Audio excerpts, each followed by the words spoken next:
As Beyoncé flees after robbing an Oriental restaurant, the FBI is already hot on her tail. However, she uses her bike to make a 33-degree turn, evading the officers effortlessly. After swerving away from the agents, she enters the secret base of operations for the Illuminati. Among the ranks of the Illuminati was the DEI hire, Beyoncé, the bronze of the group, Chuck Norris, Kenneth Copeland, the public relations officer, Jake Paul, Jean-Luc Brunel, the recruiter, and the mastermind behind everything, Palm Beach Pete. With this sacred treasure map, they were able to triangulate the exact coordinates of the first ever AliExpress factory in China to unlock all sorts of ancient technologies to resell to the masses at premium prices. As Pete enters the ancient factory, smelling the riches that hid within, he gets excited and immediately caught in a trap. However, right in front of him stood the legendary 3D printed 1000% polyester Chinese relic. As he reached out to scalp it, the ancient guardians of the CCP could sense his desires to monopolize on their work and came out to secure their funds in the name of their supreme leader. However, Palm Beach Pete was far too powerful, taking them down with ease. As Pete absorbs all the taxpayer dollars of the CCP, he is faced with even more CCP soldiers. As Pete narrowly evaded the communists, the Illuminati arrived just in time to ditch him and take his hard-earned stolen funds.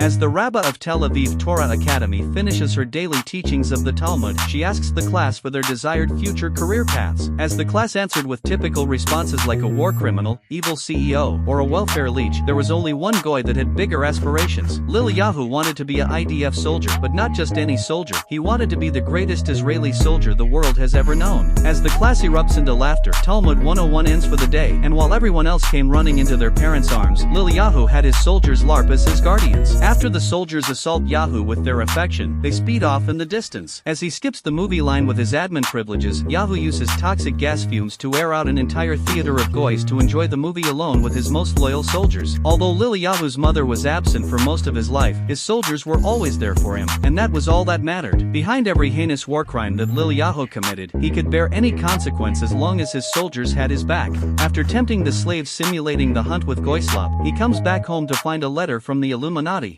and rush to open it. As Lil Yahu comes home from a day full of terrorizing goys and abusing admin privileges, he looks through his mail and finds a message from the Illuminati. As he rushes to find a secluded spot to open the message, Beyoncé's hologram is emitted, informing Big Yahu about the details surrounding his Illuminati induction ceremony. After the message self-destructs, Lil Yahu comes inside, and hears loud moans coming from his mother. After catching his foid mother with the 5th alleged personal trainer this week, Mother Yahu tells him that she was busy, and Yahu storms off. As Lil Yahu and his loyal IDF soldiers enter their secret underground tunnels under construction, he began giving them words of encouragement before gathering all the soldiers for a massive announcement. After telling them about his invitation to the Illuminati, the IDF cheer on Yahu. However, Nuxtaku couldn't read the room and began talking about his daily Jaden Animations gooning session. As Lil Yahu shuts him down, he tells the IDF to get ready for tomorrow and leaves to get some sleep. As he checked the room for Palestinian children in paranoia, he only finds his most beloved soldier, Noah Schnapp. After realizing that Noah was afraid as well, Lil Yahu invites him to snuggle together in his Iron Dome, alongside Ehud Barak and Ben Shapiro, where safety was guaranteed.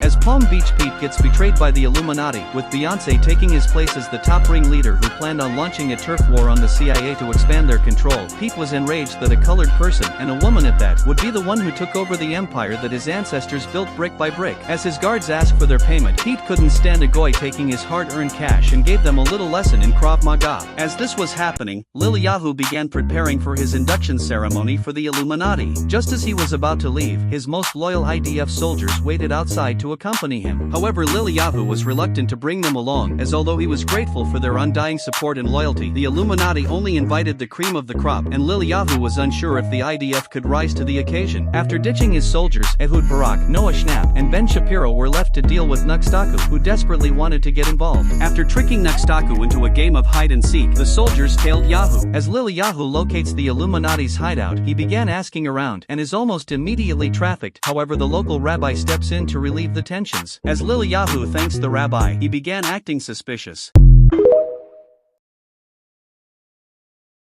As Rabbi Bill Clinton shows Lilyahu to the secret entrance to the Illuminati's hideout, he wishes Lilyahu good luck for his induction ceremony. As Lilyahu dissected the subliminal messages through sound frequencies in Beyoncé's song or something like that, he finishes the introductory trial and is granted access to the underground compartment where the Illuminati resided. As Lilyahu waits in the lobby with some fellow inductees, he finally gets summoned for the ceremony. As Lilyahu walks up to the council and began nervously explaining why he was the perfect candidate for the sixth member of the Illuminati, Beyoncé questions why Jean-Luc Brunel kept inviting kids to their meetings and dismissed Lilyahu. As Beyoncé humiliates Lilyahu in front of the Illuminati council and flexed the relic that they stole from the CCP, Lilyahu was left embarrassed and heartbroken. However, as they humiliated another contestant, Lilyahu sniffs a window of opportunity to steal their ancient Chinese artifact. As he uses the gadget that Rabbi Bill gave to him, he manages to sneak away from them before he got caught. As the alarms trigger, Rabbi Bill lets him walk free, and Lilyahu wastes no time doing just that. While this was all happening, Palm Beach Pete was keeping a close eye on Lilyahu and his IDF soldiers.